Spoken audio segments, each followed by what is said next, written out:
കൊല്ലം തൃക്കടവൂരിൽ DYFI നേതാവിന്റെ വീടിനു നേരെ അജ്ഞാതരുടെ ആക്രമണം. തൃക്കടവൂർ ഈസ്റ്റ് മേഖലാ കമ്മിറ്റി പ്രസിഡന്റ് അനന്തുവിന്റെ വീടിനു നേരെയാണ് അതിക്രമമുണ്ടായത്. കടവൂർ ക്ഷേത്രത്തിൽ ഗണഗീതം പാടിയ സംഭവത്തിലെ പരാതിക്കാരനാണ് അനന്തു.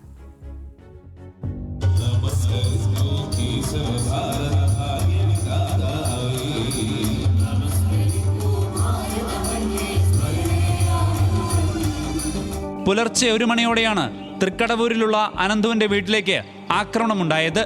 കല്ലേറിൽ അനന്തുവിന്റെ വീട്ടിലെ ജനാല തകർന്നു. സിറ്റൗട്ടിൽ കിടന്ന കസേരകളും തകർത്തിട്ടുണ്ട്.